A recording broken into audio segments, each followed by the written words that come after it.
first of all, how do you see the COVID situation in the UK with the lockdowns, and how do you deal with this difficult situation right now? Well, first of all, I realized that in 2019 that my 50th anniversary was coming up, and so I wanted to celebrate with musicians, fans, and friends from all over the world, and it was dragging on. It was very difficult to put together. It kind of dragged on, and eventually I realized, when I did my first record, when I put my first note on the record, Lonesome Crow, Scorpions, which was 1970, I was 15 years old.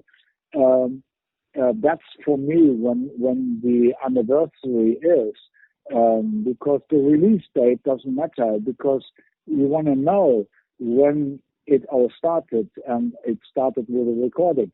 And so I realized that I kind of missed the timing by making such a complicated arrangement with musicians from all over the world.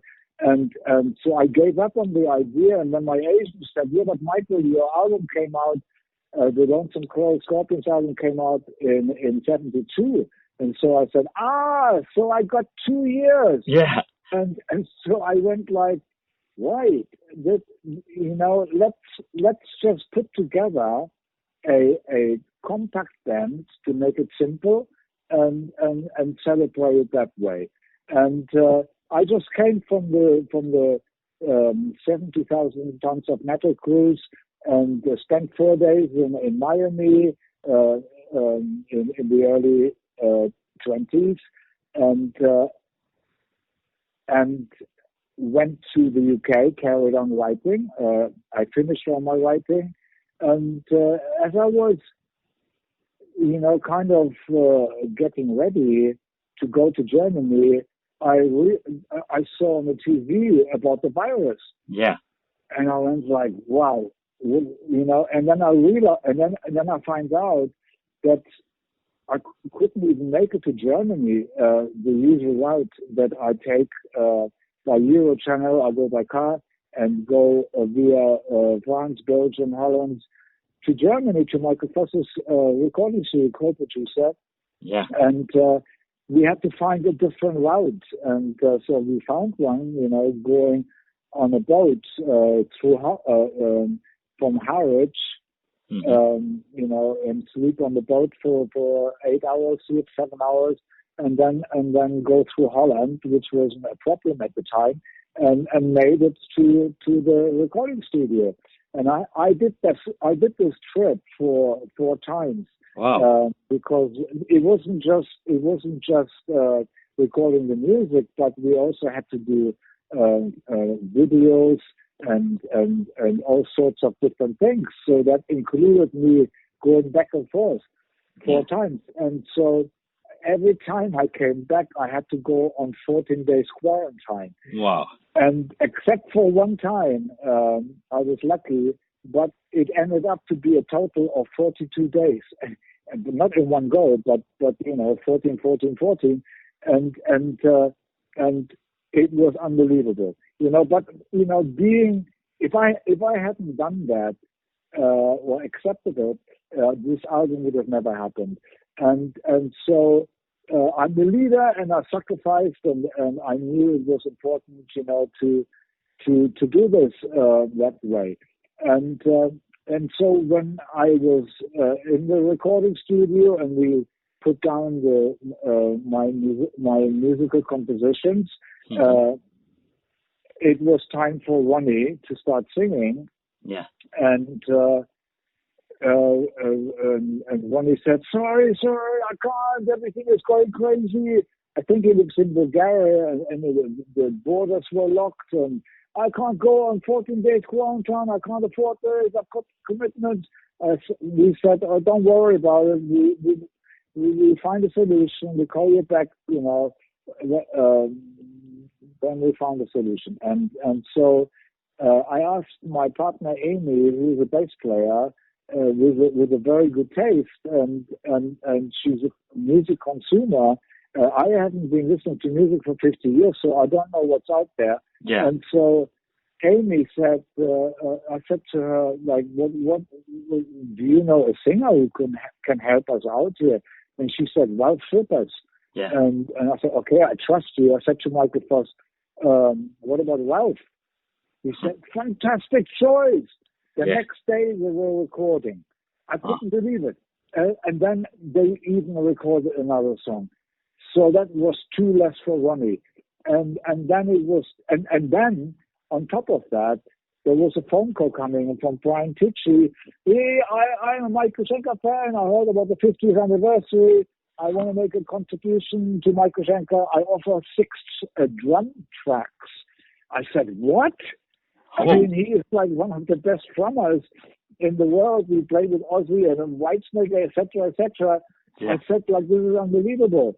And then Brian Tichy called back Michael Foster again and said, a buddy of mine just found out about the 50th anniversary, and he's a keyboard player.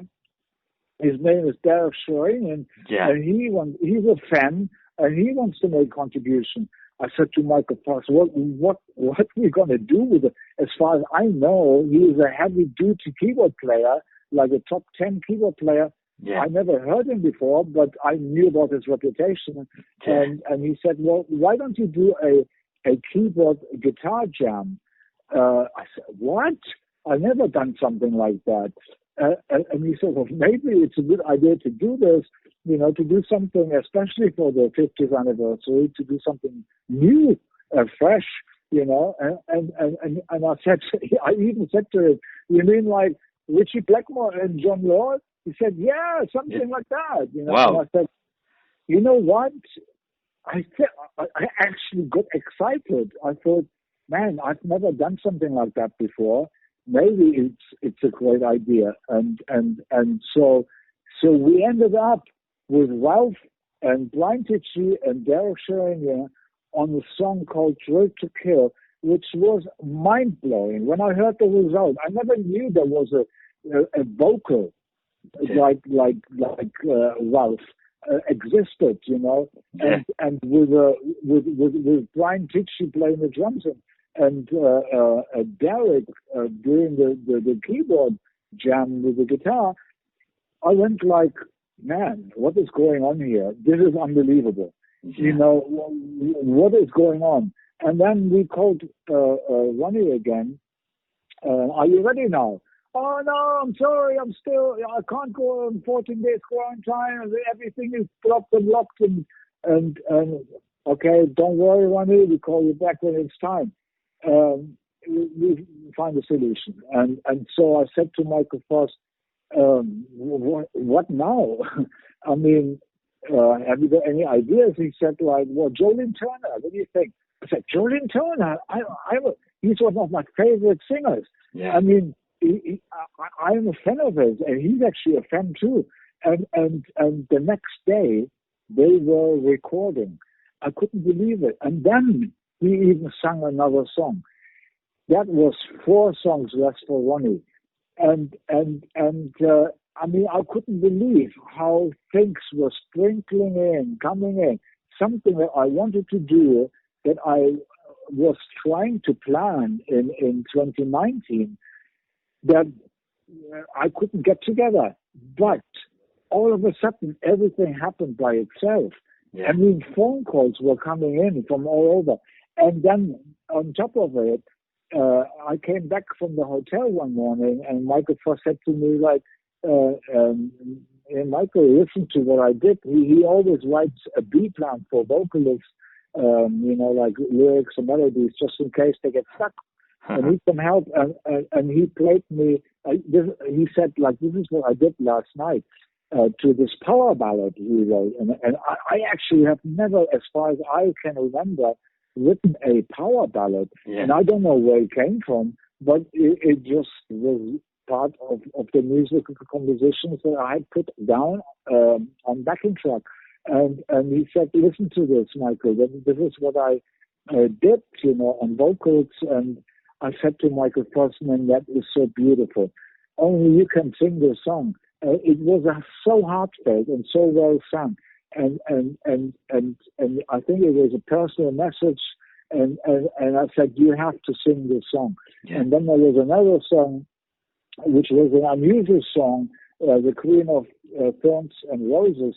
And he also did something for that song. And I said to Michael, and it was also like a personal, lyrically, a personal message to do with his past. And anyway, the way he was singing to this unusual song, I said, I can't think of anybody can do a better job than that. Yeah. And so I told him, you've got those two songs. And that meant, 6 songs less for Ronnie. And then eventually Ronnie was ready. And so we carried on. And Ronnie did fantastic, with the Sail the Darkness and Night of the Dead and so on. And then, everything just, and then Simon Phillips, popped up. And then, because In Search of the Peace of Mind is the first musical composition that I wrote all by myself in my description that nobody was involved in, and they got credited to all of the Scorpions. And Michael Voss was sending me the original credits, saying lyrics by Michael Schenker, lyrics by Michael Schenker. I mean, we had zero knowledge of English. How could we have written lyrics? I mean, it was a complete misinformation, for the fans.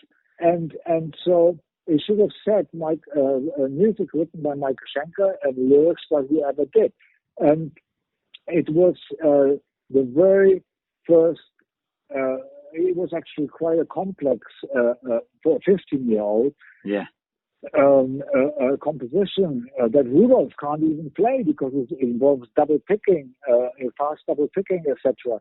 And so I was, pretty shocked, that the credits were given to all the Scorpions, and anyway, the on top of that song, it had the title, the In Search of the Peace of Mind, was the theme of my life, looking for contentment, for peace, and for fulfillment, etc., etc. Yeah. And then on top of that, I played a lead break on that song. Mm-hmm.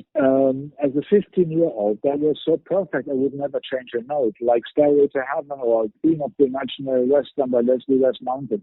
I mean, it just happens that sometimes, people write lead breaks that or play lead breaks or improvise lead breaks that are so perfect that you don't want to change a note.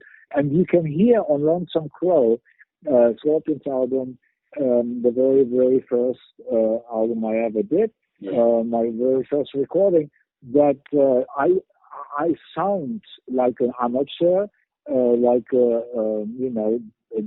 I'm developing on the rest of the album, but on that particular solo, there's nothing wrong. I mean, I cannot up to this day, I cannot understand where this came from, and so this song became very important to make it a celebration song for the 50th anniversary, and then Simon Phillips popped up, and he did such a fantastic job. And then I was thinking I wanted to make the song special, make it an epic, and so I put a lot of guitar playing on the end, very emotional, like very dramatic, with howler and wah-wah and deep bending notes and expressing so many different emotions.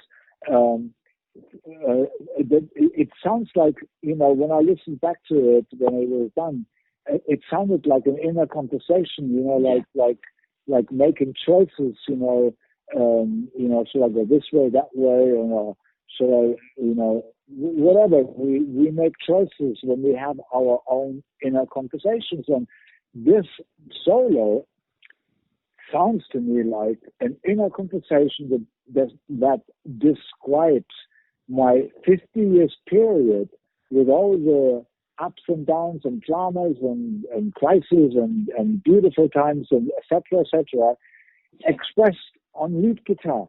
I mean, that was unbelievable. And then, on top of that, I asked Gary Barden if he would sing the first verse, because it sounded to me that his voice would be so suitable for the first verse. Can you do this, Gary, as a contribution to the 50s? He said, of course, Michael, because he has such a manly voice with so much feeling and great vibrato and the range that he is very good at was so suitable for the first verse. And then Ronnie was singing the next when he goes a gear up higher, and then I asked Diggy and Robin. We asked Diggy and Robin if they could make a contribution, just singing, and I tried, for the 50th anniversary. And so, of course, we do that for you. And they did. And Graham wasn't available because he had a shoulder operation. And so, that song ended up so complete. I mean, I don't know how it happened, but to me, it sounds like a universal gift. Wow. For the 50th anniversary. I mean, that's all I can say. Great. Unbelievable. Great. Okay. I think this has been for sure the most difficult recording from your career due to the COVID situation. You have told me about the 8-hour boat trips from England to Holland. It was impossible to take a plane at that time? I always travel by car. I put my amp in and two guitars and you don't want to travel by train with a plane with all that stuff. It's complicated. I hate planes. Yeah. Taking gear on and stuff like that. I love driving anyway. I have a beautiful car, a racing car actually. It's a safety car. It's a GT AMG Mercedes. That has a very small trunk, but it holds enough for one amp and two guitars and some clothes and I love driving that car and I love driving anyway. I don't want to travel by plane when I go to the recording studio. I want to bring personal stuff with me that is so difficult and ends up so traumatic on a plane. It becomes much more stressful than just sitting in your car and going and sleeping on a ship. I mean, I was afraid of it because it was an unknown route that I've never done before. But I actually enjoyed it. It was kind of gave me a break. Then I went through Holland and I made it. To Münster, to the recording studio in Craven, to Michael Voss, co-producer, and even though I had to go back and forth, and to answer your question also more completely, it was because the virus was there. I didn't want to be on a plane, breathing in the same air that people may be infected. So I felt very, very comfortable being in a bubble, which was my car, and not be infected by anybody. Great. You have been talking about the first single, Drill to Kill. Is an outstanding song with Ralph Shippers. Could we consider this song as one of your heaviest songs ever? One of the heaviest, more heavy metal stuff? Yeah, maybe, but, if you listen to UFO, and I don't know if people know that, but I wrote actually a lot of heavy metal guitar and music compositions. Like Can You Roll Her or what's that song?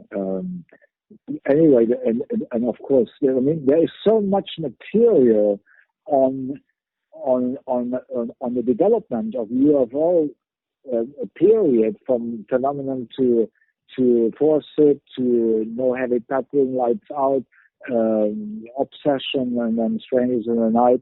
Oh, Reason's Love was another song, and it is really actually Ingrid got inspired by Reason's Love to develop his fast picking guitar. That's what he expressed once, and so. But it got all watered down by Phil Mock's voice, which was not a metal voice; it was a hard rock voice, and so combining my pretty heavy guitar playing over the years with Phil's vocals, watering it down a bit, it actually created an incredible new type of chemistry, which was amazing, but people have to realize that if you take Phil Mock's vocals away and you listen just to the guitar of many songs of my development with UFO, there is a lot of metal in there. Yeah. Mm-hmm. Okay. But I must say, to answer your question, especially with while singing, yes, I agree. All right. And on the other side, you have been talking about After the Rain, a really nice power ballad with Michael Foss. Didn't you like the power ballads in the past? Because you could have written with Michael Schenker group at the end of the 80s or 90s. You did some really good ballads anytime or something like that, but you didn't do a lot of power ballads. No, this is a real power ballad. I don't know why I wrote it.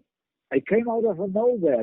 I'm a kid in a sandbox. I don't compete. I don't compare with people. I have fun going to the inner spring that I discovered when I was 15, 16, 17, infinite spring of creativity. I wanted to be Michael Schenker. That's why I never joined Ozzy Osbourne, Deep Purple, or stayed with UFO or Scorpions, etc., etc. In my middle years, I wanted to be the artist, carry on being, the artist and experiment. Yeah. And I couldn't have experimented with Ozzy Osbourne. He would have gone crazy, And so I did acoustic instruments, electric instrumentals, etc., under the name Michael Schenker. Yeah. And so that was very important. What was the question? Just quickly. So you didn't do a lot of power ballads in the past. This is something new. Okay. Yeah. So like, I don't remember any power ballad that I have written on that level. And so I don't understand where it came from, but, I never contemplate what kind of songs I'm going to write. I just go to the inner spring of being Michael Schenker, or, finding that source of infinite creativity that has created the world and the universe and everything. So if you go there, it's infinite. You always, I never get a writing block. I always have something else. It's like a kaleidoscope. You shake it, you have a new pattern, or you look at the tropical ocean. There's always a fish with another pattern. I mean, it's endless. The creation of the creator of all creations is like, if you look in nature, it's endless. What we can discover, and there's always something new, and that same thing happens within ourselves. So instead of taking from a trend, which, by the way, I created a trend, because in the 80s, the guitarists, they were copying my style. Yeah. And actually overexposed it. By the time I was playing it, it was already overexposed. But because I go to the inner spring, I always a step ahead and always have something fresh to inject. And so instead of taking from the trend, if everybody just keeps taking from the trend to be famous and get a piece of the pie, which is especially in the 80s, the 70s watered down and make a commercial, and people made millions and a lot of money and go on fame. etc., etc. I was never interested in that.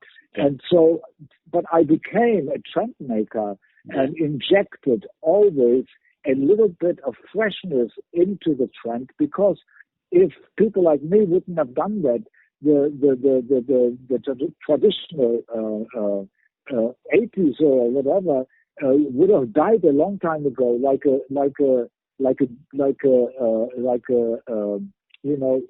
if you keep taking from a trend, eventually it will die. Yeah. If no freshness comes in, it will die. It would have died much sooner. Like a pond, if you don't put fresh water to it, like a ditch. If you don't put fresh water into it, it becomes nothing anymore. It becomes stagnant and it dies. And so, my place is to be me.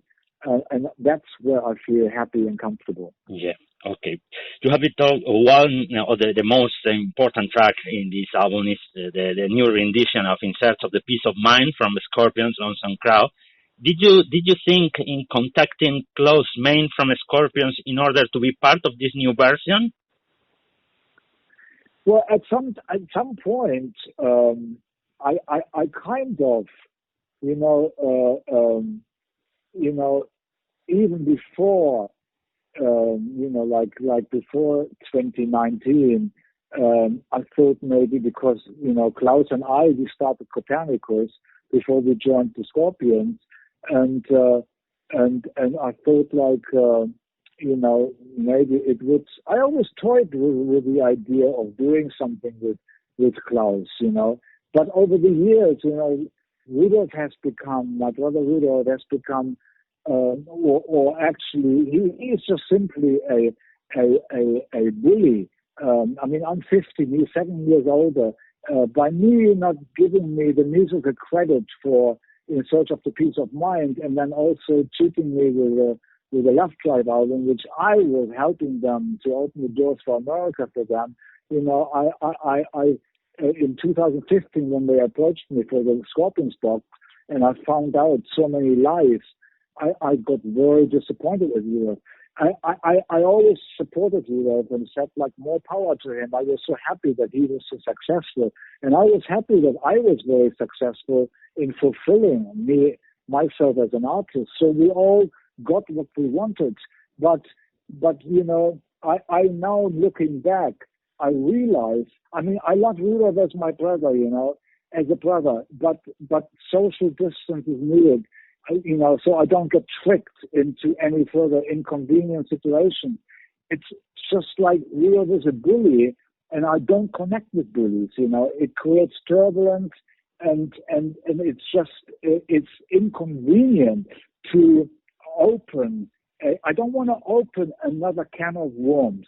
With people. The moment I would team up with Klaus, it would automatically mean Rudolf would be involved somewhere or another. I don't want to be controlled by them. I have established myself in a way that I don't want any more. I don't want to be tricked into more inconvenient situations.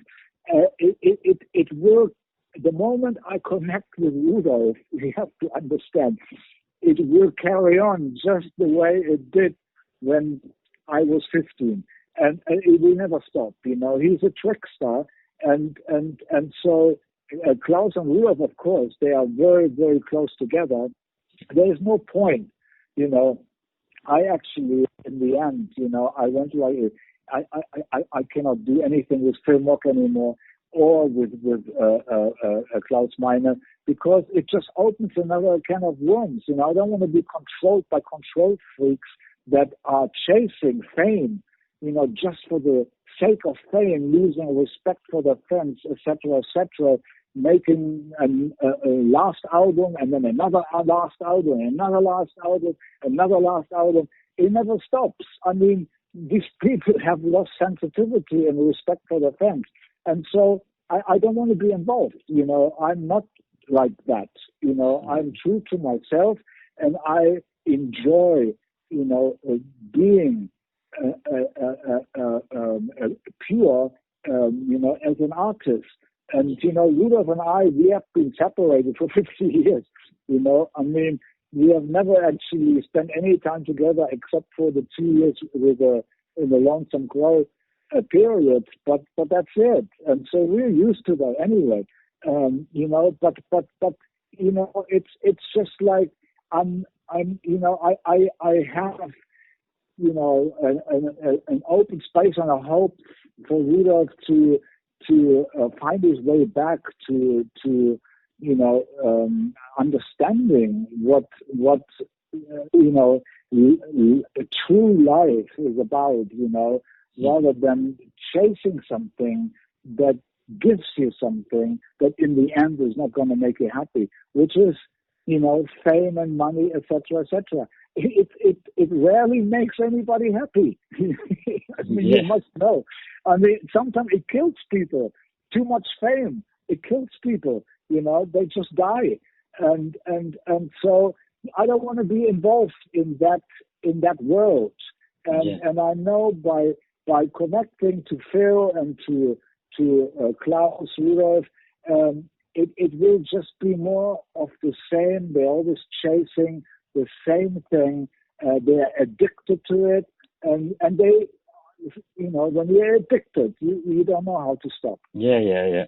Last year, however, I saw a picture on your website, on your social media, a picture with your mother, Rudolph, and your son. So there is no connection with Rudolph at all. I thought, they are friends now, but no, that was before 2015, before I discovered all the lies of the Love Drive story. They lied and lied and lied and trashed me. Yeah. It's terrible. It's very terrible, and so that picture was when I was still going like, more power for Rudolph, more power for Rudolph. I always supported Rudolph. I was never jealous of his accomplishment and fame that they achieved as the Scorpions. I was always very happy. I said that in interviews in the past. Yeah. But when I heard the lies that I was, kept out of something that I did, they credited themselves for.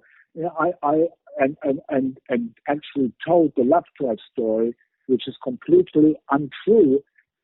I kind of lost my respect, for Rudolph, and then especially when they said, we don't need you, Michael. We do whatever we want anyway, etc., etc. I went like, what a bunch of guys.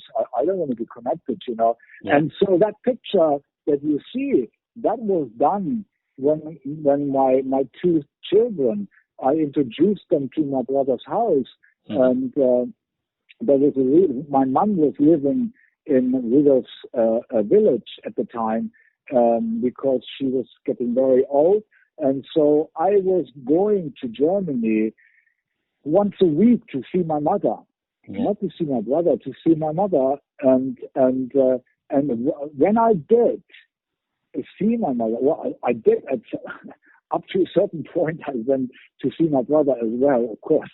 But when all the disaster started, I couldn't even go to my brother's village anymore to be there for my mother's funeral because I felt so in danger that Rudolph would take advantage of that being there. I just, I was there. That picture was taken before all the lies were discovered, and I discovered so many lies ever since, makes it all even worse.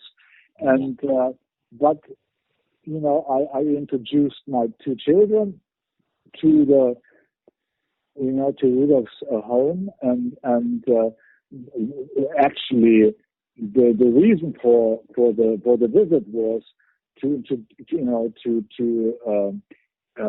introduce my children to my mom, who was living in an elderly home, and she hadn't seen my children for 20 years, and so I just and when I arrived there, Rudolph found out that I arrived, and then he made a phone call and said to my mom, "Hey, please ask Michael to come over here." They were working on an acoustic album, and I guess the plan was that I show up there and I would play something on that album, but I never did. And so basically, it's sad, But the main thing is that I wish for Rudolph and Klaus, the Scorpions, and for Phil Mark to be happy. I gave Phil Mark my name back. I had 50% I was owner of UFO name, 50%. In 2002, Phil Mark asked if I could give him the name back because he needed to work. And I said, okay, I give it to you for free. So it just basically shows you I have no interest in that kind of, behavior or controlling or being in charge of chasing something that I'm not interested in. Otherwise, I would have stayed with UFO. UFO would have been one of the biggest bands in the world. Ozzy Osbourne, Deep Purple, Phil Lynott, Whitesnake. The list is endless. I had to decline. I am an Ozzy Osbourne fan. Yeah. And Randy Rhoads was a number one Michael Schenker fan. And that's why Ozzy called me up in the middle of the night after the plane crash, to ask me to replace and help out to replace Randy Rhoads. And I was kind of tempted a little bit, but in the end, I had to remember my real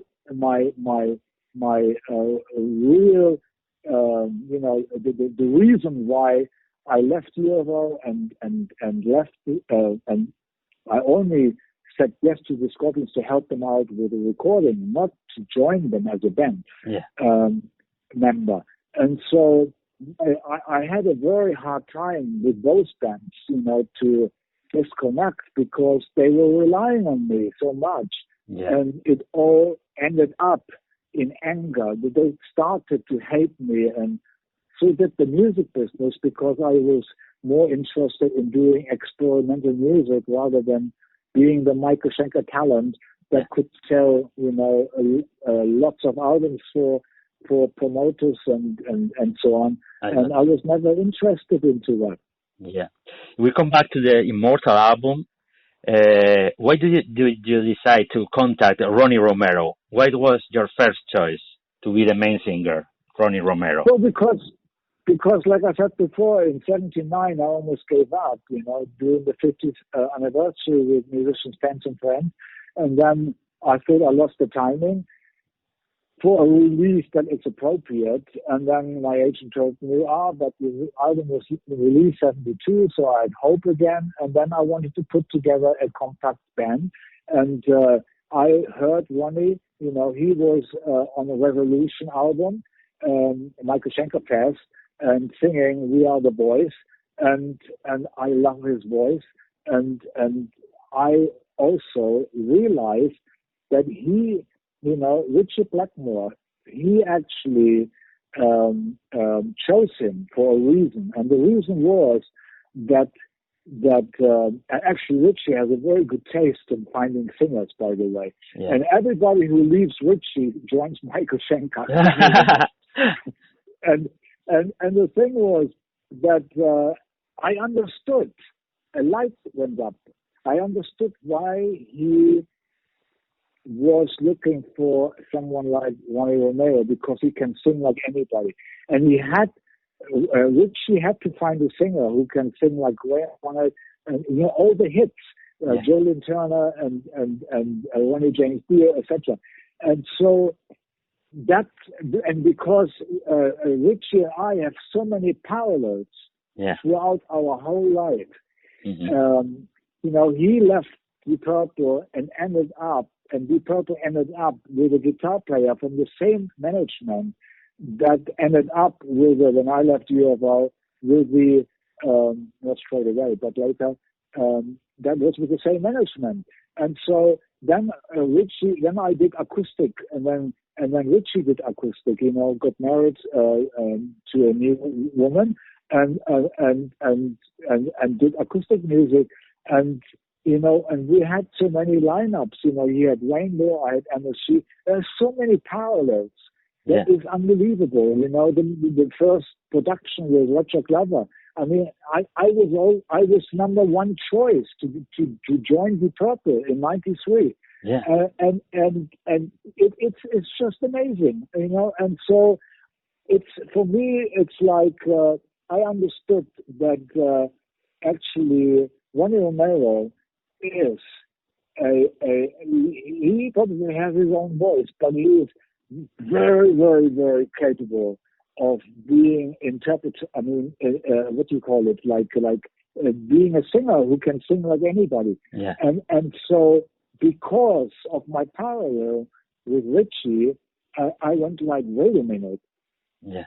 Ronnie, for that reason, singing like Graham and singing like all the other singers I had in the past, he would be able to do that. And we actually rehearsed together, and he was singing Gary Barden, and he was singing because we were getting ready for the Michael Schenker fest, and I had to replace Graham Bonnet because he had a shoulder operation, and so we rehearsed together for the biggest show ever for Japan, 5-hour show, a program with an A and a B set. With two drummers, Bodo Schopfer and Simon Phillips, 5,000 people each night at that forum, Hall A, which would have filled the Budokan venue, and then 2 times 2,000 in Osaka. But we had to cancel it, not just postpone it, but cancel it because it was such a complicated. We rehearsed. I mean, I was rehearsing for that for a whole year, and when I heard Ronnie singing Graham Bonnet, replacing him, at the rehearsal, and singing even Gary Barden songs, etc., because he was still in Thailand and he wasn't there yet, but he knew those songs because he grew up with that, and I was so amazed. I said, like, Ronnie, you are the guy. You are the only guy I can think of being able, to play, to sing my past. Yeah. Mm-hmm. You have talked about all the parallels with Richie Blackmore. By the way, have you had any kind of contact with Richie Blackmore throughout the years? Have you talked to him, or I don't know, you have had any kind of relation with Richie? Yeah, we have met. He came to a show when I played with UFO around the Obsession time. We played in San Diego, and Richie Blackmore actually came to see the show and joined us in the dressing room. I actually played with a plaster on my finger, and I actually had a good show. And I said to Richie, you know what? I think maybe in the future I'll put a plaster on my finger. I had such a great evening. We were laughing, and then we also met at somewhere a long time, actually later maybe even, and because I was living at Peter Mensch's house, he was AC/DC's manager at the time, and I went to a show because he was doing Def Leppard at the time too, building them up, and so I think Rainbow was. I can't remember how we all ended up at the Holiday Inn together, but it was Phil Collins and Richie and me looking at his guitar in the hotel lobby, like a display, and we all were like having fun together and just like knocking about, and so yeah, there were occasions when we met. Apparently Doogie. When Doogie joined, ex-Rainbow, I mean, Michael Schenker's Temple of Rock. We played somewhere, and after we finished the show, Dewey was like all guilty. He went like, "Hey, it's Michael, I think I just saw Richie Blackmore in the audience." Wow. Because he felt like so guilty that he was not with Richie anymore. He was now with Michael Schenker. He was paranoid. He was actually like scared. You have to ask him. I tell you, he will tell you that story. Unbelievable, and so he recognized it. So I guess Richie was curious what Dewey was doing with Michael Schenker, and came to see the concert. Wow, great story. And regarding your upcoming tour, as soon as the COVID situation is better, what singers do you have on stage? Will you have different singers, or what can you tell me about the singers on the upcoming tour? Oh no, it's Ronnie Romero. Only. We already agreed to it, and it's actually the compact band that I wanted in the first place. The only problem is that Barry Sparks, who always wanted the lead, the bass player, and I gave him the go-ahead, and he ended up playing the bass on this album. But he's in America, and America has got a big problem, with the virus, and I don't want any more complications, crossing too many people over the border to a confirmed tour that we now finally have, that the agent worked so hard on, which is the Michael Schenker 50th anniversary immortal, performed by the current MSG Michael Schenker group. And we have 4 shows in the UK with Doro Pesh as a special guest. Yeah. And we have 5 shows in Europe. We have shows coming up for Russia. Australia is I'm making interviews nonstop with Australia for some reason. I've never been to Australia. Oh. All of a sudden, it's going crazy. Yeah. I've got Mexico calling me up.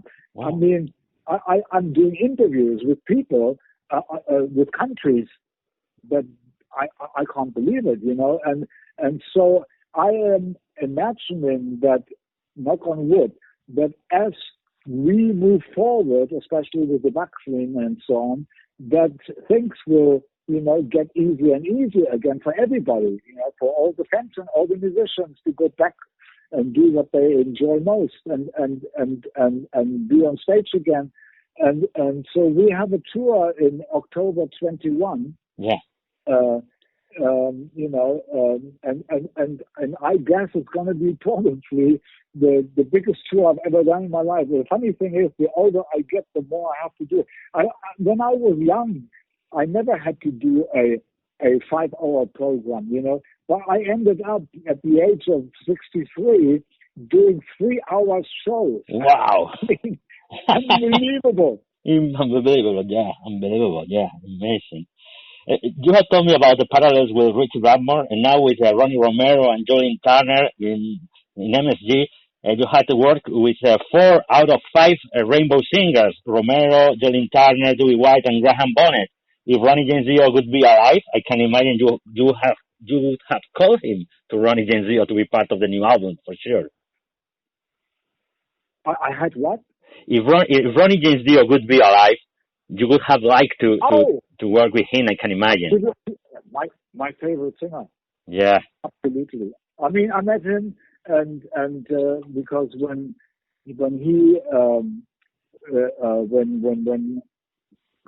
Cozy, I can't remember. Oh yeah, when Cozy left Rainbow and joined Michael Schenker crew, actually Ronnie came to see the concert at the Country Club in Los Angeles, and I met with him, and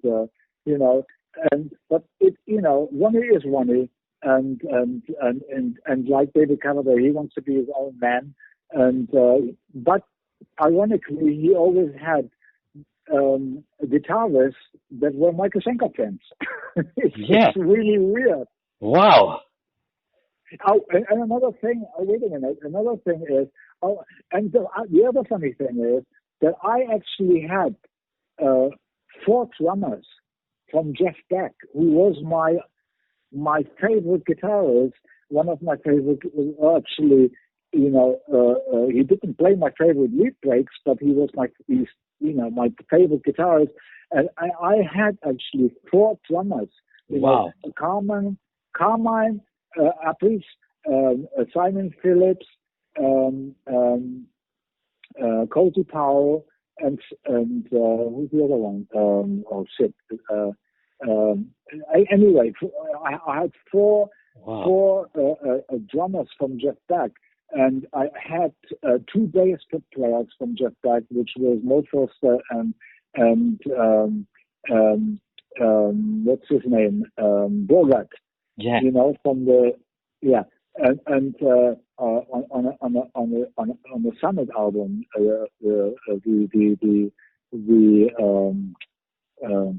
something jam, endless jam, it was called. With Patterson from Robin Schauer singing, and so I really had the best of the best,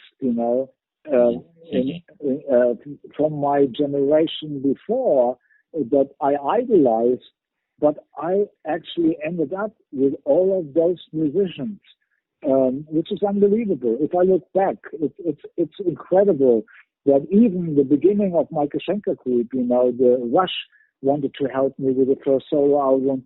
The first suggestion was Sammy Hagar by Peter Mensch, Sammy Hagar and Danny Kamarsi and myself and I guess Billy Sheehan, and then I actually ended up rehearsing when Steven Tyler was very sick. Peter Mensch sent me to Boston and said, the rhythm section of Aerosmith is available.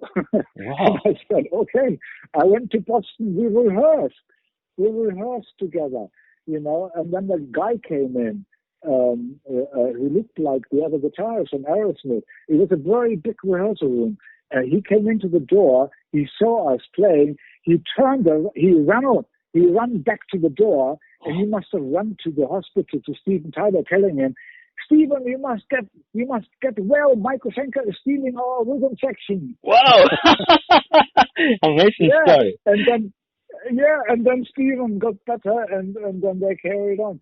I mean, there is incredible stuff, that before I even started Michael Schenker group, with Billy Sheehan and Danny Kamarsi, there were so many different variations before it finally came to Simon Phillips and Mo Foster. Yeah. I mean, it's amazing. Wow, great story. And in the last year, we have lost really well-known musicians, and musicians you knew very well, like Pete Way from UFO, Paul Chapman, in 2019, Ted McKenna, Paul Raymond. For example, with Pete Way and Paul Raymond, you made history in UFO in the 70s. I can imagine it's very, very difficult to wave goodbye to your old partners. Unbelievable. Smack in the face, I tell you, I'm so upset about it. And it doesn't seem to get better, It's just like people, the older I get, the more people that I know from my generation or from people that I endure when I was growing up, my idols, Leslie West. I'm his little brother, I mean, Leslie West and we are buddies. Yeah. We are best friends, and he's such a fantastic, I mean, the theme of the Imaginary Western is my favorite lead break of all times. Unbelievable. But I'll tell you, it's really nasty. It's really nasty that it has to go this way. Yeah. Mm-hmm. You even played with Leslie West, because I saw a picture you were playing with him. Yeah, we spent lots of times together. Oh. Mm-hmm. Okay. And just 2 questions to finish this amazing interview. I'm enjoying a lot. For me, it would be for a very long time, but I have just a couple of questions to finish the interview. You clarified some time ago that you had nothing to do with the UFO farewell tour as well, that you are not going to be related with the UFO farewell tour. No, first of all, I always said to Phil Mark, if I would ever do something with UFO, it would have to be the original lineup. And that's what I did with Walk on Water. I had a big record deal from Japan, and Phil Mock had completely destroyed UFO, and he came to Los Angeles to see me, to back me, to refuel UFO. And that's how I got 50% of the name. That was one of the conditions. And I said it would have to be the original lineup, including Ron Everson. That's how we ended up doing Walk on Water. Everybody was happy, and it ended up to be a fantastic album. And then, of course, Phil got cocky again and wanted to keep control. And and so we did another here and another there album. The Sharks, and then what is it called? Like a contract. What was the album called?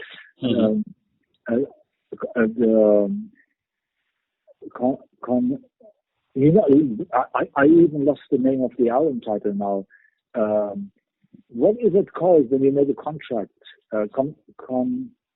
Well, anyway, it just triggered down to nothing, and I always told Phil, unless it's the original lineup, including Ron Everson, UFO will never be the same. You take one element out, it's all finished. So the chemistry of the original lineup was so important that I always expressed to Phil. But anyway, you meant Covenant record. You meant Covenant. Yeah, Covenant.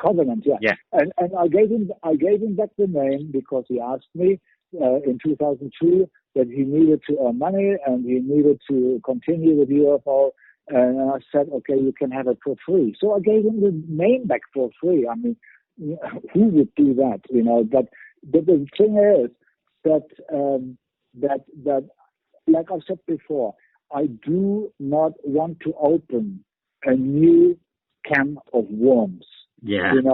Phil should be happy with what we have by me giving him back the name of UFO, and he has complete control over it, and he is doing his thing, whatever he is doing with it, trying to get out of it as much as he can, just like the Scorpions did with the fifth, trying to, making it the last tour. It's all the same trick. It's all stupid. And so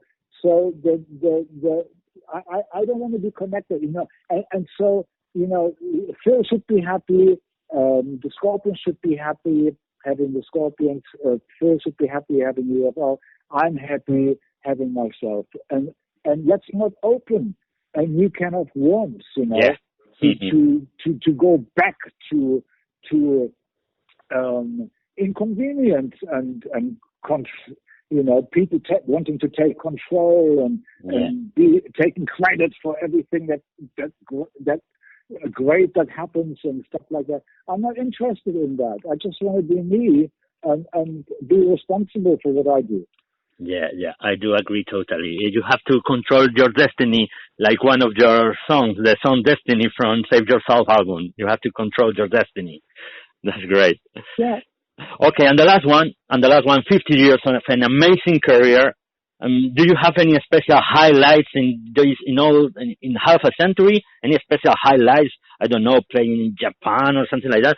Or what are your highlights if you can number any of them? Not really any highlights. I mean, my best time was 90 to 95 when I was on the highest spiritual peak. I had many spiritual experiences. So I would call that my most enjoyable and most incredible period. And it has nothing to do with fame and success. It's just simply being connected to the universe and having incredible experiences. And that is, everything else has been a development.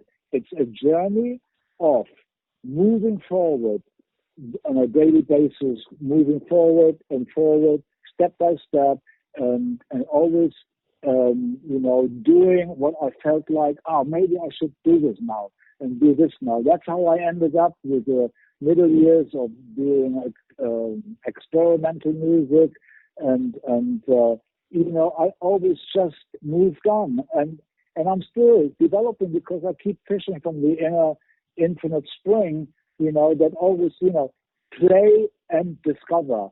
That is what my what do you call it? That is the theme. It's just like play and discover and never stop being the kid in the sandbox.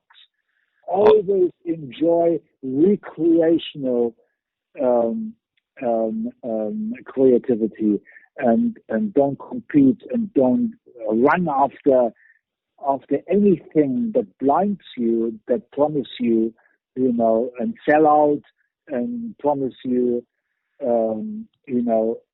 everything that you ever dream of, because it's not. It's an illusion and it's a lie.